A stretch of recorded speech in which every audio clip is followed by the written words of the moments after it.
오늘 우리에게 주시는 하나님 말씀으로 어찌하여 이렇게 무서워하느냐라는 제목으로 말씀을 나눌 텐데요. 우리 조금 불을 좀 밝혀주시면은 감사드리겠습니다. 우리 전후 좌우에 계신 분들을 좀 우리 함께 바라보면서 사랑합니다, 축복합니다 인사하고 싶은데요. 좀 불을 조금만 더 좀 밝혀주시면 감사드리겠습니다. 예, 전후 좌우에 계신 우리 교우들 바라보시면서 사랑합니다, 축복합니다. 우리 함께 인사 나누시겠습니다. 예, 2층에 계시는 우리 성도님들 사랑하고 축복합니다.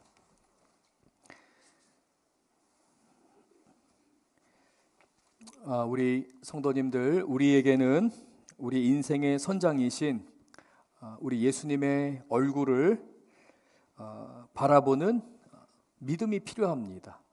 우리 성도님들은 지금 우리 예수님의 얼굴을 바라보고 계시는지 모르겠습니다.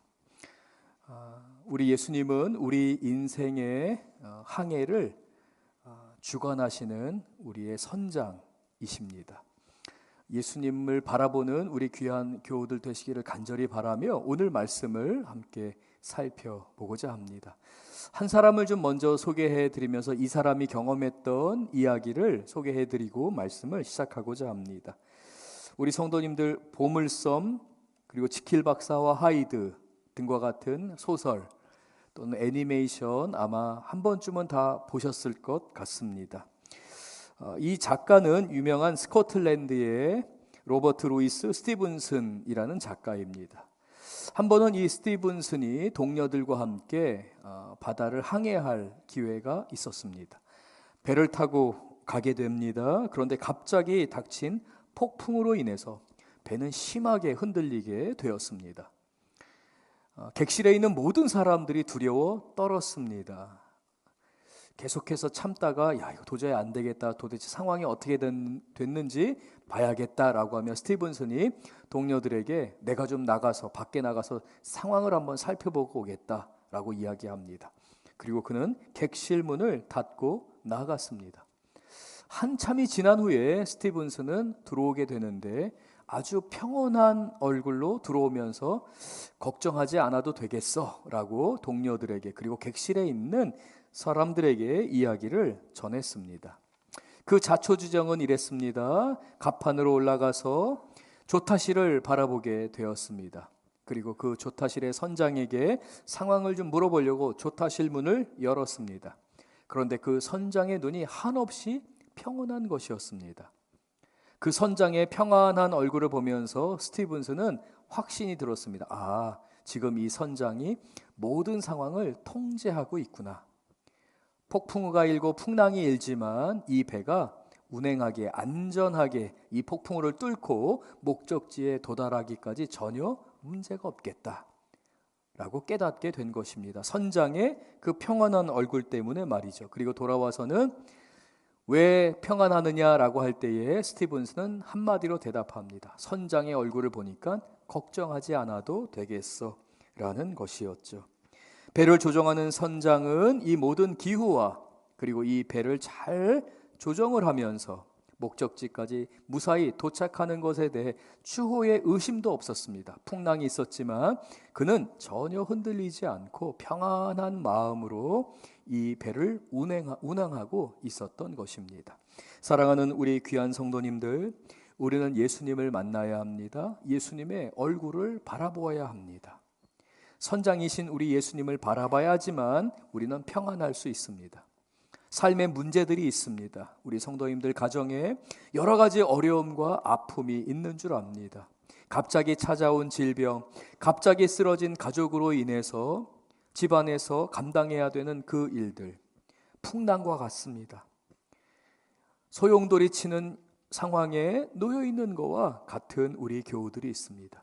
경제적인 것은 어떻습니까? 지금 한국 경제가 굉장히 어렵습니다.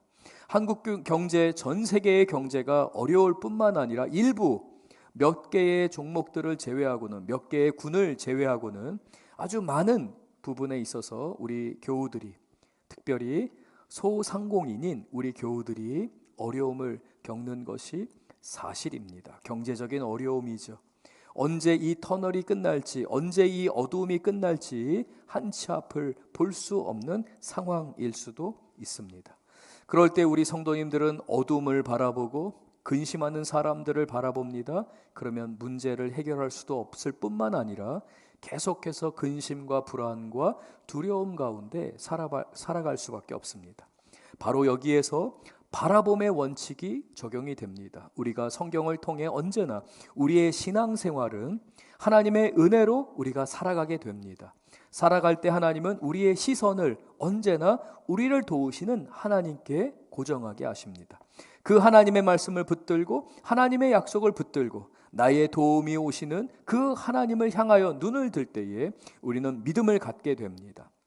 하지만 많은 경우 우리는 약하기 때문에 우리에게 닥친 문제에 시선을 고정할 수밖에 없습니다. 밤잠을 이루지 못할 때도 있습니다. 그 생각이 머리에서 떠나지를 않습니다. 밤새도록 그 생각을 하며 밤잠을 설치게 됩니다. 스트레스와 잠을 자지 못하는 것 등 이 모든 상황들이 우리의 건강을 해칠 뿐만 아니라 우리의 인생을 망치기도 합니다. 그래서 바라봄의 원칙이 중요합니다.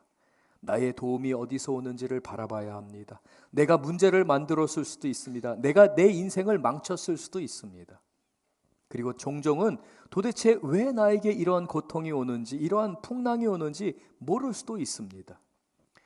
어떠한 원인이든지 간에 우리는 하나님의 도우심을 바라보고 약속을 붙들고 하나님이 나를 도우신다는 확신 안에 서야 합니다. 그래서 주님의 얼굴을 바라봐야 합니다.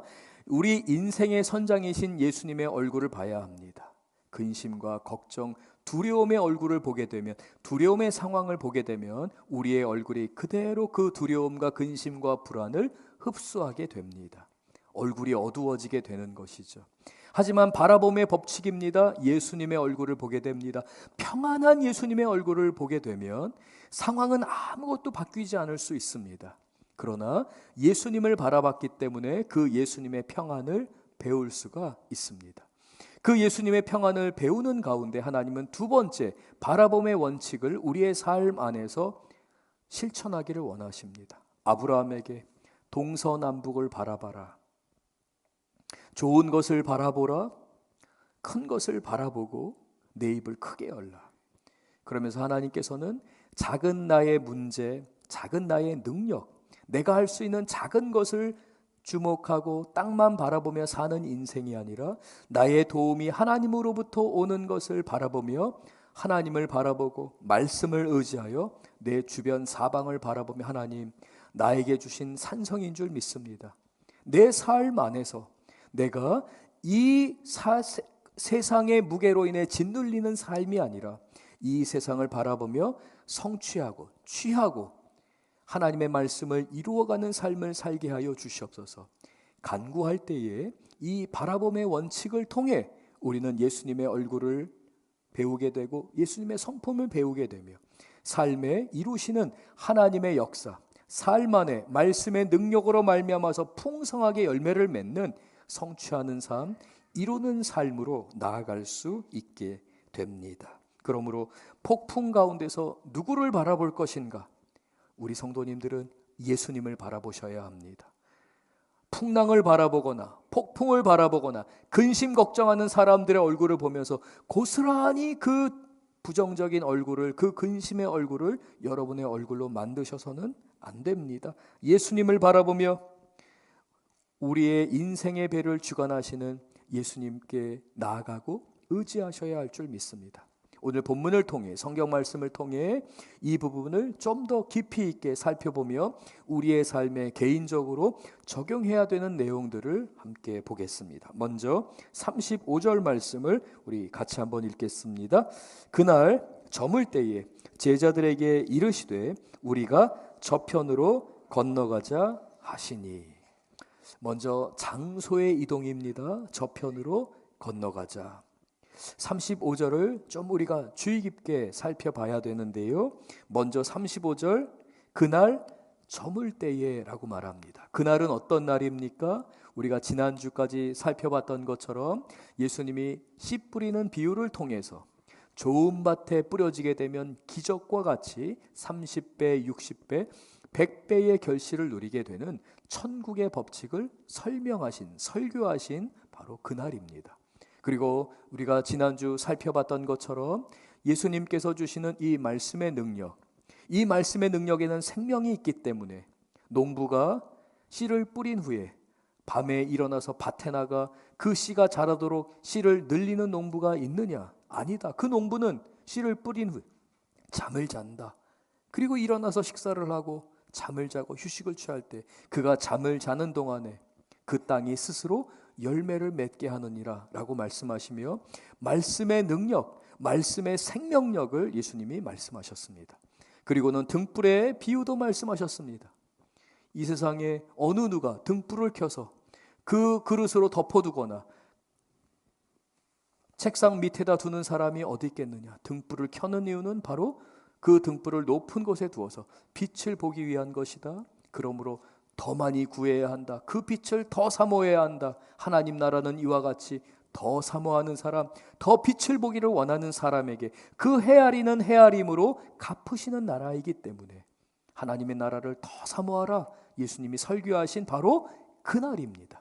이날은 그 말씀의 은혜가 너무나 강력했고 병 고치는 역사와 하나님의 말씀의 능력으로 말미암아서 삶의 문제가 해결되는 사람들이 많았기 때문에 전도가 이루어졌고 많은 사람들이 해변가로 몰려왔던 바로 그날입니다. 그날 사람들이 너무나 해변가에 많았기 때문에 예수님은 설교를 하기 위해서 제자들에게 배를 띄우게 하십니다. 그리고는 배에 앉아서 해변가에 앉아있는 사람들을 바라보시면서 설교했던 그날입니다. 은혜가 가득했던 날입니다. 부흥의 역사, 말씀의 열매를 거둘 수 있는 바로 그날, 예수님께서 말씀을 전하실 때 너무나 은혜로운 말씀이었기 때문에 사람들은 해가 지는 줄도 모르고 그 말씀을 계속 듣고 있었습니다. 그날 해가 저물 때에 예수님께서 설교를 마치시게 됩니다. 그 설교를 마치신 후에 제자들에게 이르십니다. 우리가 저편으로 건너가자라고 말씀하신 겁니다. 사랑하는 우리 귀한 성도님들, 이 말씀은 단순하게 저 바다 저편으로 가서 우리가 장소를 이동하자라는 예수님의 요청이 아닙니다. 설교를 하셨습니다. 그리고 왜 저편으로 가려고 하는지 우리가 그 예수님의 목적을 깨닫는 데는 그리 어렵지 않습니다. 왜냐하면 5장의 말씀 자체가 예수님께서 바로 그 바다 저편으로 가셔서 군대 귀신이 들려서 인생이 한없이 망가진 한 미친 사람을, 귀신에 쓰여서 괴로움 가운데 살던 한 사람을 예수님께서 고쳐주셨습니다. 뿐만 아닙니다. 야이로의 딸이 죽어가고 있었고 12년 동안이나 혈루증을 앓고 온 재산을 탕진하고 그리고 모든 관계가 깨어지고 삶이 무너진 절망에 빠져있는 한 여인이 있는 바로 그곳이었습니다. 이와 같이 예수님은 예수님의 은혜의 역사를 필요로 하는 그곳, 문제가 가득한 그곳을 바라보시면서 저와 우리 성도님들에게, 우리 교회에게 말씀하십니다. 저곳으로 가자, 저 건너편으로 가자라고 말씀하십니다. 그곳은 문제의 현장이기 때문에 그렇습니다.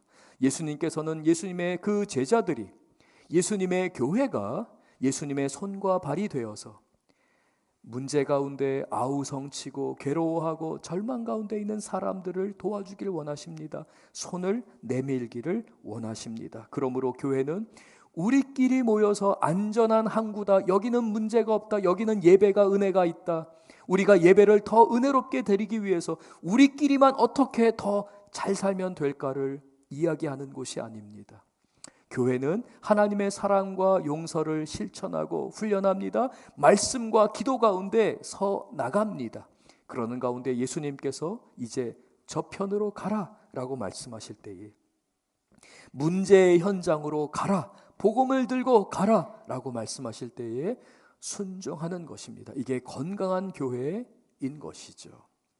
그런데 여기에 믿음의 역설, 믿음의 아이러니가 있습니다. 예수님은 분명히 저 귀신 들린 사람을 고치기 위해서, 죽어가는 딸을 살리기 위해서, 혈루병으로 고생하는 여인을 살리기 위해서 너희가 저곳으로 가야 한다라고 할 때에 제자들이 순종했습니다. 예수님은 분명히 목적이 있으셨습니다. 그리고 그 목적을 제자들이 다 이해할 수는 없었지만 이 제자들은 순종해서 예수님과 함께 저 바다 건너편으로 갔습니다. 순종했으면 형통해야 하는데, 순종했으면 순적하게 큰 어려움 없이 그 건너편에 도착해야 했는데, 오히려 순종했기 때문에 풍랑을 만나게 된 것입니다. 믿음의 아이러니라고 할 수 있습니다. 때로는 우리는 그렇게 생각합니다. 이 고난은 불순종의 결과 아닐까라고 생각합니다. 물론 그러는 경우도 있습니다. 우리가 불순종했기 때문에 고난을 만나는 경우도 있습니다. 그러나 우리 그리스도인들이 깨달아야 되는 것이 있는데요, 우리가 순종했음에도 불구하고 우리에게 고난이 찾아올 수 있다는 것을 우리 성도님들은 깨달으셔야 할 줄 믿습니다. 하나님께서는요, 우리가 불순종할 때 만난 고난을 통해 우리가 주님 앞에 나아가면은요, 명확하게 우리가 회개할 것을 떠오르게 해주십니다. 사랑하는 우리 귀한 교우들 삶 가운데 혹시 지금 어려움을 당하신 분들이 계십니까? 풍랑을 만나서 삶이 요동치고 불안에 떨고 있는 우리 교우들이 계십니까? 그렇다면 주님께 먼저 이렇게 기도하셔야 합니다. 하나님, 이 일을 통해서 제가 회개하기를 원하시는 게 있으십니까? 라고 주님께 묻고 기도하게 되면 주님은 반드시 명확하게 우리가 회개할 것을 떠오르게 해주십니다. 언제, 누구에게, 어떤 잘못을 저질렀는지를 떠오르게 해주십니다. 명확하게 회개할 것을 떠오르게 하십니다. 왜 그렇습니까? 우리를 질책하기 위해서? 너 죄를 졌는데 왜 회개도 하지 않고 왜 그걸 무시한 채로 살아가느냐? 질책하기 위해서요? 아닙니다. 우리를 살리기 위해서입니다. 회개해야지만 하나님이 용서해 주실 수 있기 때문에, 회개해야지만 보혈의 공로를 힘입어 주님의 보좌 앞으로 담대히 나갈 수 있기 때문에 하나님께서는 우리에게 언제, 누구한테 무엇을 잘못했는지 이 세 가지를 명확하게 깨닫게 해주십니다. 살리기 위해서. 그런데 하나님께서 우리를 깨닫게 하시는 게 아니라 우리를 그저 두려움 가운데, 사탄이 우리를 유혹할 때가 있습니다. 두려움 가운데 빠지게 할 때가 있습니다. 그러면 이 세 가지 중에 한 가지를 반드시 모호하게 만듭니다. 이 세 가지 중에 세 가지를 다 모호하게 만들 때도 있고요, 한 가지를 모호하게 만들 때가 있습니다. 그때 내가 그 잘못을 하지 말았어야 하는데, 근데 누구에게 무엇을이 아니에요. 종종 제가 저희 어머니 이야기를 드리는데요, 저도 그렇습니다. 저도 우리 아이들을 보면서 그때 내가 좀 더 이렇게 해줬으면 좋았을 텐데. 그러니까 부모는요, 못 해준 것만 생각해요. 근데 종종 그게 모호해요. 언제, 누구한테, 무엇이가 아니라 그냥 내가 잘못했는데. 근데 사탄이요, 아주 교묘하게 우리의 그러한 모호함을 사용해서 우리를 정죄합니다. 그래서 사탄의 정죄는 모호한 것을 통해 너 잘못했잖아, 너 문제가 있잖아, 그리고는 언제, 누구에게, 무엇을, 이걸 떠오르게 하지 않습니다. 하나님으로부터 오는 죄책감은, 하나님께서 깨닫게 해주시는 것은 언제나 명확합니다. 살리기 위한 게 목적이기 때문에 그렇습니다. 그런데 사탄이 우리를 흔들 때는 항상 모호하게 흔들립니다. 왜요? 우리를 불안해하게 하고 우리에게 목적을 잃어버리게 하려는 게, 우리를 절망 가운데 빠져들게 하려는 게 사탄의 목적이기 때문에 우리를 그저 불안한 가운데 두게 합니다. 그러므로 사랑하는 우리 귀한 성도님들, 그 고난을 마주할 때에, 풍랑을 마주할 때에 하나님, 제가 무엇을 깨닫기를 원하십니까? 제가 회개하기를 원하십니까? 묻고 주님 앞에 나아가는 우리 성도님들 되실 줄 믿습니다. 그 이후부터는 이제 그 풍랑을 통해 하나님이 선한 역사를 이루는데 사용하십니다. 풍랑조차도 사용하시는 것을 기억하는 우리 교우들 되실 줄 믿습니다. 자, 그렇다면 이제 우리는 왜 순종했음에도 불구하고, 내가 기도하고 주님을 의지했음에도 불구하고 주님께서 나에게 풍랑을 허락하시는가? 우리가 그것을 함께 살펴보겠습니다. 풍랑은 우리의 실력을 드러내기 때문에 그렇습니다. 꼭 기억하셔야 합니다. 고난은, 풍랑은 우리 믿음의 실력을 드러냅니다. 36절에서 38절 우리 같이 한번 읽겠습니다. 36절부터 38절입니다. 그들이 무리를 떠나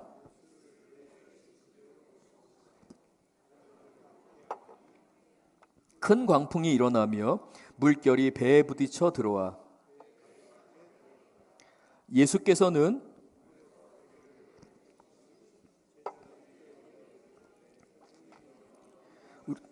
돌보지 아니하시나이까 하니. 먼저 두 번째 우리가 살펴봐야 되는 게 있습니다. 순종했는데도 풍랑이 찾아왔습니다. 두 번째 우리가 주목해야 하는 것은 우리가 예수님과 함께 있는데도 우리가 풍랑 가운데서 두려워한다는 것을 깨달으셔야 합니다. 우리는 흔히 예수님이 나와 함께 하신다면 풍랑이 없을 거야 라고 생각합니다. 사실 그게 올바른 믿음이라고도 할 수 있습니다. 하지만 우리는 하나 더 깊이 들어가야지만 이 예수님의 역사를 깨달을 수 있습니다. 하나님의 진리를 깨달을 수 있게 됩니다. 그것은 바로 예수님과 함께 있음에도 불구하고 우리에게 풍랑이 찾아온다는 것입니다. 순종했음에도 불구하고 찾아온다. 예수님이 함께 계심에도 불구하고 풍랑이 찾아온다는 것을 우리는 인정해야 합니다. 이걸 깨달아야 하지만 우리의 신앙이 성장하게 됩니다. 그렇지 않게 되면 우리가 조금만 어려워도 우리와 함께 하시는 예수님을 바라보지 못하게 됩니다. 여러분과 동행하시는 예수님께서는 우리의 삶 안에서 평탄하게만 인도하시는 게 아니라 때로는 풍랑을 만나게 하십니다. 왜냐하면 그때에 우리의 실력이 드러나기 때문에 그렇습니다. 우리의 믿음의 실력이 밝혀지기 때문에 그렇습니다. 모든 것이 평탄할 때는요, 모든 사람이 신앙이 좋은 것 같습니다. 저도 그렇거든요. 신앙생활을 하고 목회를 하고 아이들을 위해 기도하는 가운데에 모든 것이 잔잔합니다. 큰 문제가 없는 것 같습니다. 그러면 이 사람의 신앙도 저 사람의 신앙도, 그리고 장로님의 신앙, 집사님의 신앙, 권사님의 신앙, 목회자들의 신앙이 그냥 다 똑같은 것 같습니다. 그런데 이게 갑자기 풍랑이 치고 요동이 일어나기 시작하면 그때 비로소 믿음의 실력이 드러나게 됩니다. 조금만 어려움이 닥치게 돼도요, 저 자신도 종종 내가 이 정도밖에 안 되는구나 라는 것을 깨닫게 됩니다. 그래서 사실은 풍랑이 인 게 저에게 은혜일 수가 있습니다. 왜냐하면 잔잔하게 되면 제가 혼자 착각합니다. 그래도 내가 그때 이런 경험도 있고 내가 이렇게 말씀도 읽고 이렇게 기도하니까 이런 열매가 있구나, 교회가 이렇게 열매를 맺게 되는구나, 혼자 착각합니다. 사실은 모든 게 하나님의 은혜였음에도 불구하고 내 자그마한 그 기도 또는 신앙생활 어디 하나 드러낼 만한, 자랑할 만한 것이 못됨에도 불구하고 거기에 안주하게 됩니다. 매너리즘에 빠지게 되는 것이죠. 그러면서도 신앙생활을 잘하고 있다고 착각하게 되는 목회자인 저의 모습도 발견하게 됩니다. 그런데 풍랑이 일게 되면 제 실력이 드러납니다. 제 믿음의 수준이 드러나게 됩니다. 그래서 저는 하나님, 저 이거밖에 안 됩니다. 도와주세요. 비로소 제 신앙이 자라가고 믿음이 자라가는 역사를 체험하게 되는 것이죠. 그 은혜를 누리게 되는 것입니다. 사랑하는 우리 귀한 성도님들, 그러므로 예수님과 함께 있음에도 불구하고 나에게 풍랑이 찾아올 수 있다는 것을 기억하며 그것을 은혜의 기회로 여기고 주님 안에서, 주님, 저 이 정도밖에 안 됩니다. 도와주세요. 바라봄의 원칙을 통해 제가 예수님 닮기를 원합니다. 예수님의 그 평안이 풍랑 가운데서도 저에게 평안으로 임하는 이 역사, 이 영적인 축복을 누리게 하여 주시옵소서. 기도하고 간구하는 우리 귀한 교우들 되실 줄로 믿습니다. 36절 말씀을 좀 다시 한번 보겠습니다. 36절을 보면 그들이 무리를 떠나 예수를 배에 계신 그대로 모시고 라고 할 때 이 모시고라는 이 단어가 한국어로 번역이 될 때에는 제자들이 예수님을 모시고 간다라는 의미로 표현이 됩니다. 굉장히 정중하고 예수님을 아주 소중하게 모시는 것처럼 번역이 되었습니다. 근데 여기에서 우리가 봐야 되는 것은 배에 계신 그대로 모시고 갔다. 예수님이 배에서 설교를 하셨었잖아요. 이제 그대로 그 배를 운행하게 되는데 이 헬라어 원어를 보게 되면은요, 한 전문가가 나는 이걸 잘 다루기 때문에 나를 따르는 사람들을 그냥 그대로 데려가는 것을 말합니다. 그러니까 예수님이 내 삶의 주인이시고 내 삶의 선장이신 것을 우리가 말로는 고백합니다. 그런데 예수님을 저 배 뒤편, 저 고물이 있는 곳에 그냥 그대로 두고 자신들이 전문가거든요. 뱃사람들이거든요. 이 갈릴리 호숫가에서 어부로 자란 사람들이거든요. 경험이 많은 사람들입니다. 그래서 예수님, 제 경험 많으니까 그냥 저 따라오세요. 그냥 예수님은 여기 계세요 라고 하며 예수님을 데리고 갔다라는 헬라어의 뉘앙스가 담겨 있습니다. 그런데 이제 한글로 번역할 때 우리는 윗사람에 대해서 표현할 때 정중하게 표현하기 때문에 모시고 라고 이제 번역이 되었는데요, 실제적인 의미 자체는 전문가들이거든요. 그래서 내가 예수님을 데리고 예수님이 원하시는 곳에 내가 가겠다라고 제자들이 한 것입니다. 말씀에는 순종했습니다. 떠나자, 저곳으로 가야 한다. 말씀에는 순종했어요. 근데 제자들은 사실 자신들의 경험, 자신들의 지식, 자신들의 계획을 믿었습니다. 나 할 줄 알아. 나 옛날에 다 해봤어. 무슨 말이야? 옛날에 해본 거 정도가 아니라 나 이거 전문가라니까? 라고 하는 겁니다.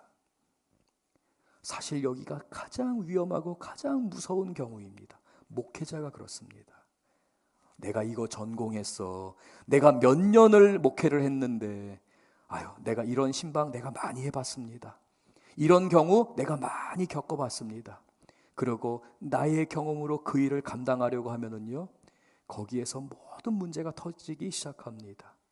경험을 하면 할수록 목회자들은 주님 앞에 무릎을 꿇어야 합니다.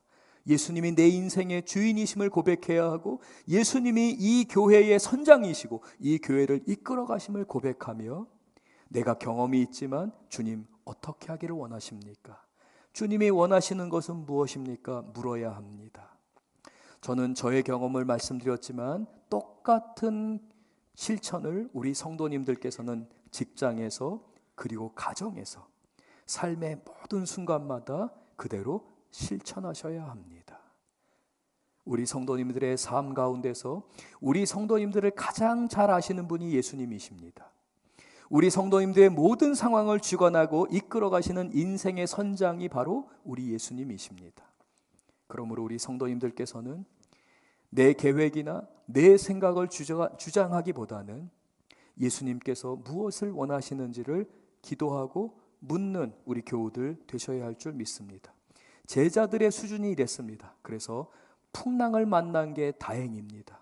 풍랑을 만나지 않았으면 제자들은 끝까지 그렇게 신앙생활했을 겁니다. 나 다 합니다. 나 어부 출신입니다. 예수님, 이 부분은 내가 더 잘합니다. 예수님은 그냥 저만 따라오십시오. 어느 틈엔가 예수님이 내 삶의 주인이 아니라, 교회의 머리가 아니라 예수님을 그저 저 어딘가에 계시는, 그냥 예수님과 함께 있는 것, 그것으로 만족한다고 여기는 나태한 신앙, 영적인 침체에 빠졌음에도 불구하고 전혀 깨닫지 못하는 영적 게으름에 빠진 상태로 살아갈 수밖에 없습니다. 너무 위험한 것이죠. 그래서 풍랑이 은혜일 수 있습니다. 이 풍랑 가운데 제자들은 깨닫게 됩니다. 예수님의 평온하신 얼굴을 보게 되는 것이죠. 예수님만이 우리의 주인이심을 고백하는 우리 교우들 되실 줄 믿습니다. 39절 말씀 우리 같이 한번 읽겠습니다. 마가복음 4장 39절 같이 읽겠습니다. 예수께서 깨어 바람을 꾸짖으시며 바다더러 이르시되 잠잠하라 고요하라 하시니 바람이 그치고 아주 잔잔하여. 예수님을 깨우셔야 합니다. 우리 성도님들, 예수님을 흔들어 깨워야 합니다. 이 말은 예수님께서 주무시는 분이라는 의미가 아닙니다. 여러분이 예수님과 너무 멀리 계시면 안 된다는 말을 드리는 겁니다. 내 생각이 강해지고요, 나의 주장이 강해집니다. 나의 경험이 말씀과 지혜와 은혜보다 앞서가게 됩니다. 그러면 예수님과 우리와의 거리가 너무 멀어지게 됩니다. 그러므로 오늘 말씀을 통해 우리 성도님들이 도전을 받으셔야 합니다. 내가 혹시 예수님으로부터 너무 멀어져 있는 것은 아닌가? 끊임없이 예수님은 내 마음의 문에 노크를 하고 계시는데 내가 응답하지 않고 있는 것은 아닌가? 우리 성도님들 깨달으시며 예수님께 달려가셔야 합니다. 예수님께 도와달라고 외치셔야 합니다. 그러면 예수님은 도와주십니다. 예수님은 여러분이 저 바다 끝에가 있다 할지라도, 저 땅 끝에가 있다 할지라도 주님의 이름을 부를 때에 순식간에 여러분을 찾아오시고 여러분을 안아주시고 예수님의 품 안으로, 예수님의 날개 그늘 아래서 보호하시는 은혜의 예수님이십니다.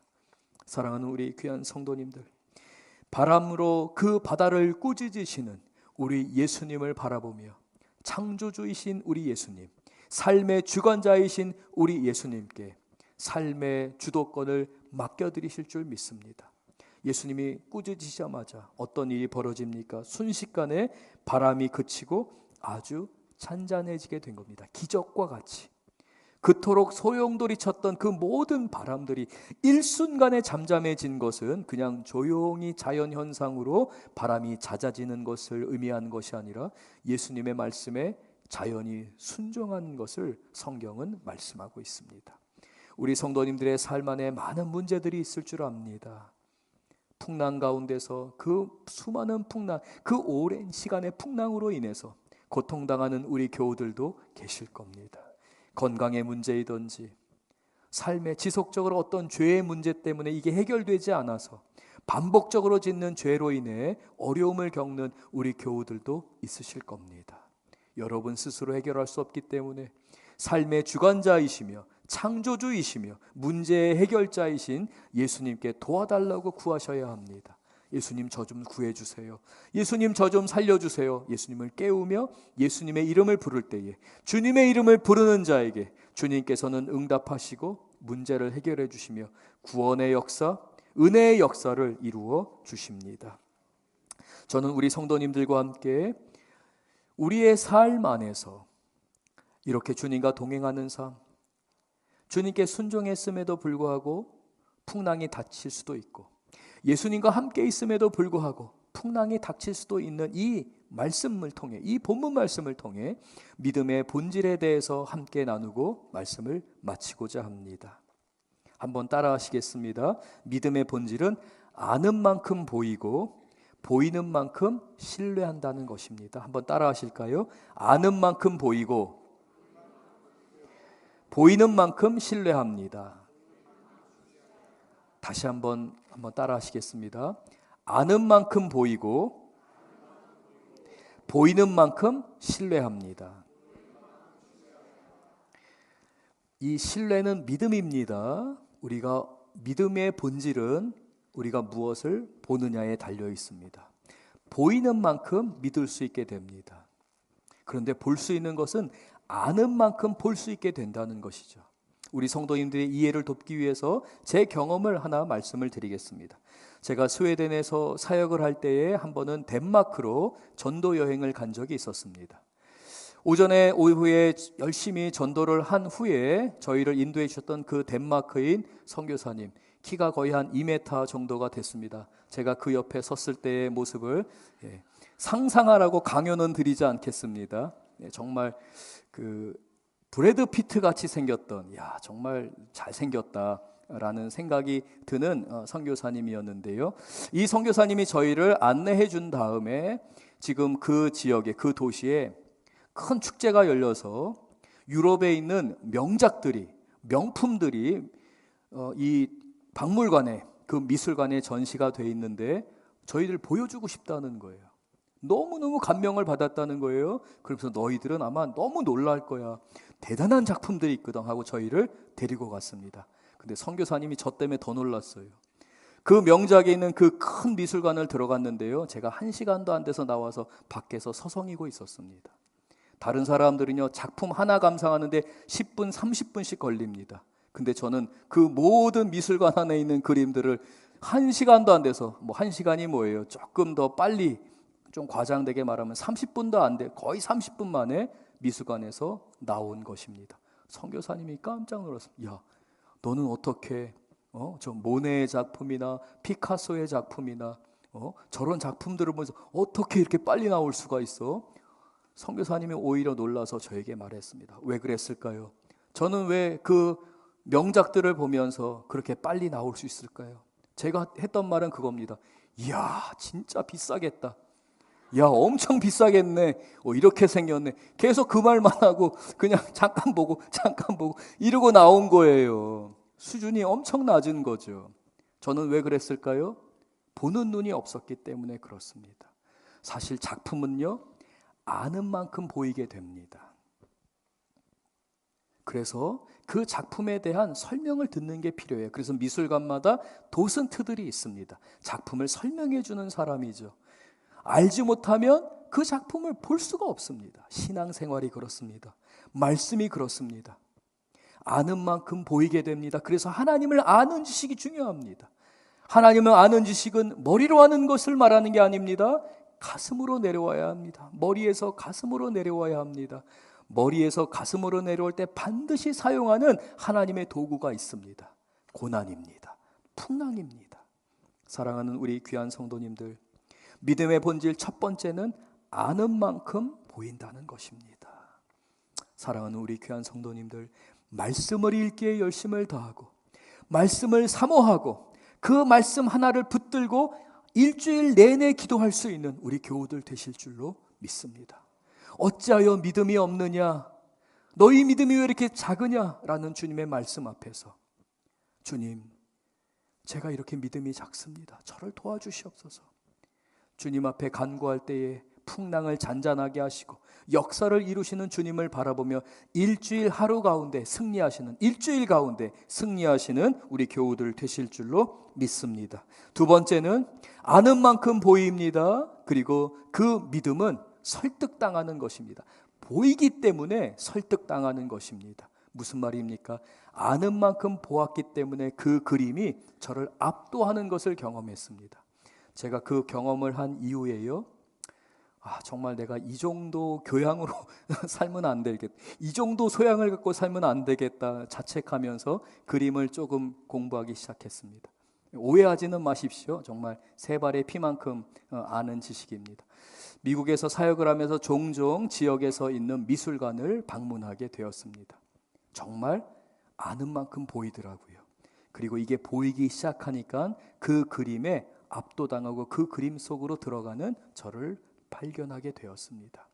무슨 말이냐면 우리가 하나님의 말씀을 깨달아 알기 시작합니다. 하나님을 아는 지식이 자라갑니다. 그러면 믿음의 역사가 보이기 시작합니다. 상황은 아무것도 변하지 않았지만 내 안에 역사하시는 하나님이 보이기 시작합니다. 그러면서 그 하나님의 손길에, 그 하나님의 말씀에 압도당하게 됩니다.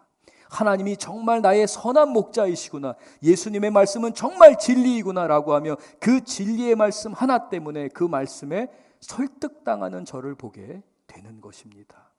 사랑하는 우리 귀한 성도님들, 믿음의 본질 두 번째입니다. 믿음은 설득당하는 것입니다. 그래서 하나님은 우리로 하여금 깨닫게 인도해 주십니다. 우리 귀한 석천제일교회 성도님들이 바로 이러한 하나님의 은혜의 역사를 경험하는, 믿음을 자라게 하시고 믿음 가운데 나가게 하시는 이 은혜를 누리시는 교우들 되실 줄 믿습니다. 로마서 10장 17절입니다. 우리 같이 한번 읽겠습니다. 로마서 10장 17절입니다. 그러므로 믿음은 들음에서 나며 들음은 그리스도의 말씀으로 말미암음이니라. 듣고 알게 되길 때에 보이기 시작합니다. 그리고 보이기 시작할 때에 그 보이는 만큼 믿게 됩니다. 신뢰하게 되는 것이죠. 그러므로 믿음은 들음에서 나는 것입니다. 사랑하는 우리 귀한 성도님들, 믿음의 본질 세 번째입니다. 설명을 들으셔야 합니다. 나눔을 하셔야 됩니다. 엄마는 이런 경험을 했어, 아빠는 이런 경험을 했어, 여보 오늘 내가 이렇게 기도했는데 하나님이 나에게 이런 마음을 주셨어.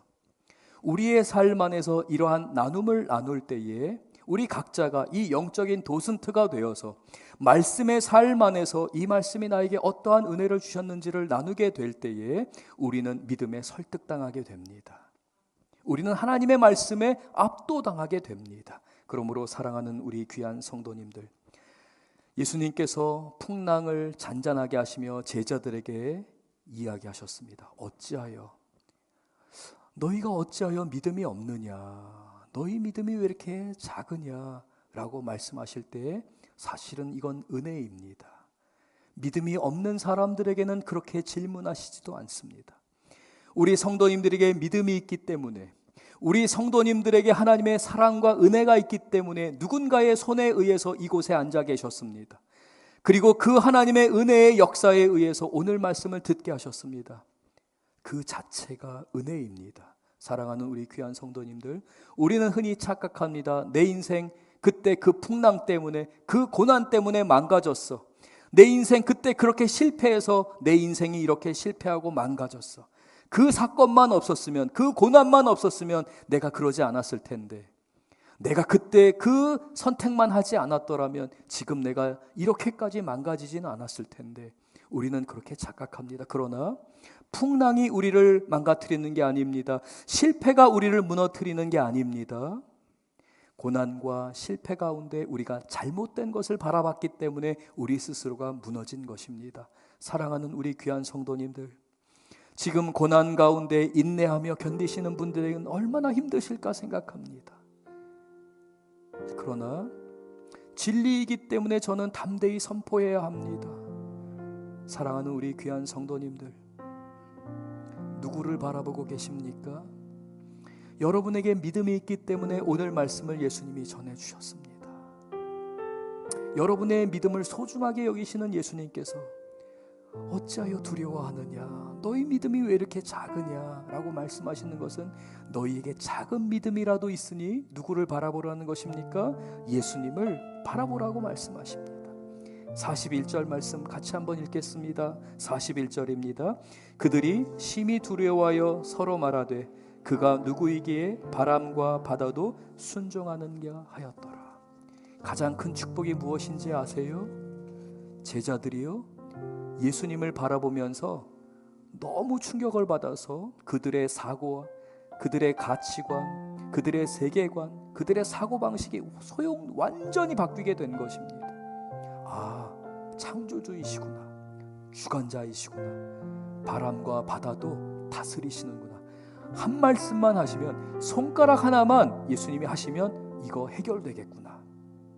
제자들이 예수님에 대한 생각, 예수님에 대한 지식이 송두리째 바뀐 겁니다. 축복이죠. 은혜입니다. 우리 귀한 성도님들에게 오늘 이 시간 그 하나님의 은혜가 가득하기를 바랍니다. 오늘 말씀을 기억하면서 우리 다 함께 일어나서 찬양하길 원합니다.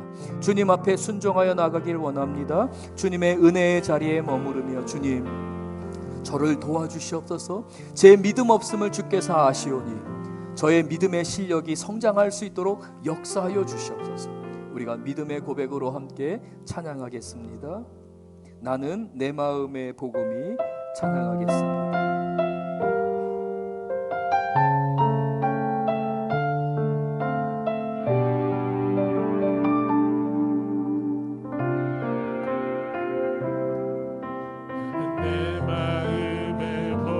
흥했던 곳에서 다시 아버지를 만나고, 주님 내 마음의 연약한 눈물의 끝에서 또 나를 반겨주시네. 작다 생각했던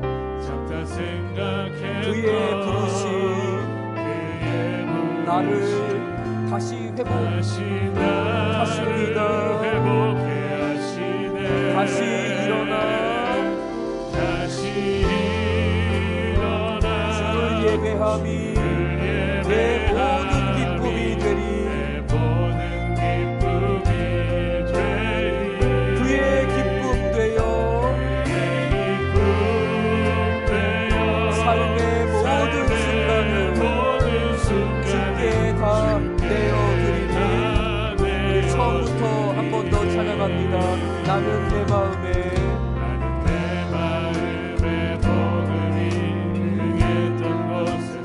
다시 아버지를 만나고, 주님 내 마음의 연약한 눈물의 끝에서 또 나를 반겨주시네. 작다 생각했던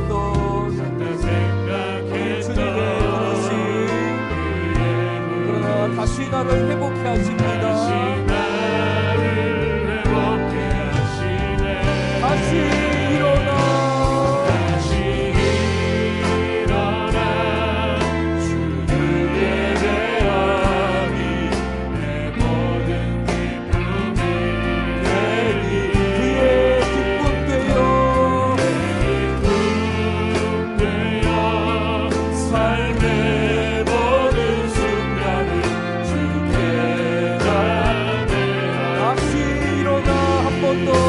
찬양합니다. 다시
주님을 깨우며 주님의 이름을 부르며 다 함께 부르짖으며 나가기에 소원합니다. 주님, 이 풍랑 가운데 나를 불쌍히 여겨주시옵소서, 긍휼히 여겨주시옵소서.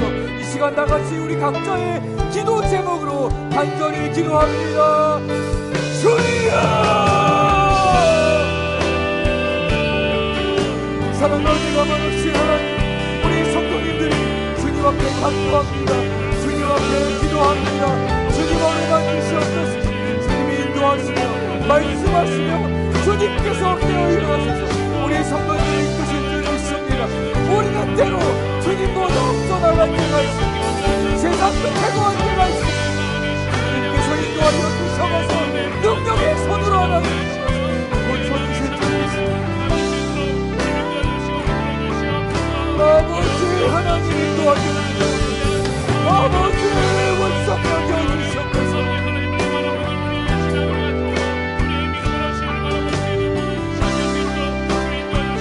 하나님 인도하여 주셔서 문이 열어지게 하여 주셔서 문제가 해결되게 하여 주셔서 막힌 문이 열리며 하나님의 은혜의 역사가 이루어지게 하여 주시옵소서.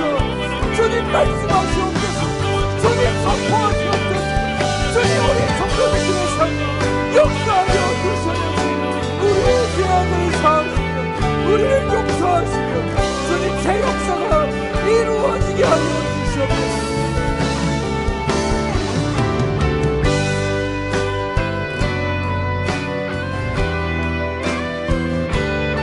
우리 이 시간 다시 한번 찬양할 때에는 주님, 이제 주님께서 역사하시기에 나는 일어섭니다. 나는 주님을 예배합니다. 우리 함께 찬양하겠습니다.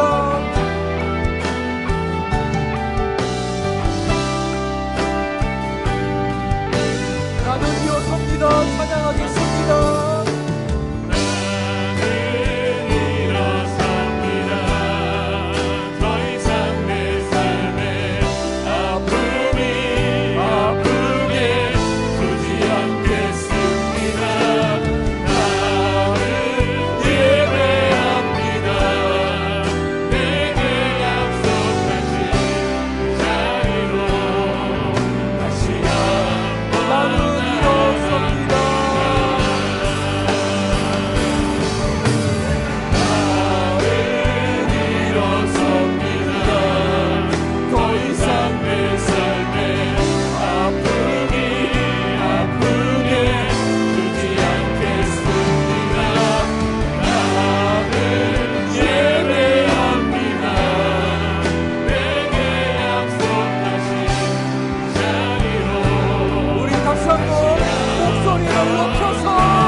하나님의 귀한 자녀들이, 하나님의 사람들이 이 시간 주님 앞에, 주님, 나의 믿음 없음을 불쌍히 여기시며 역사하여 주시옵소서 간구하였습니다. 예수님의 이름을 부르짖었습니다. 오늘 이 자리에는 예수님을 인격적으로 만나기 위해서 예수님의 그 구원의 역사 가운데 참여하고 싶고자 그 마음 간절하지만 하나님 어떻게 해야 합니까? 부르짖고 주님 앞에 나오는 교우들도 있습니다. 주님, 어루만져 주시옵소서, 역사하여 주시옵소서, 주님의 살아계심을, 주님의 위대하심을 나타내 주시옵소서, 삶의 문제가 해결되게 하여 주시옵소서. 어루만지실 때에 문제가 해결되며 병이 낫는 역사가 이루어지게 하여 주시옵소서. 삶의 문제를 해결하시는 주님의 놀라운 역사가 우리 성도님들의 삶에 이 한 주간 가득할 것을 믿사오며 예수님 이름으로 기도합니다. 아멘.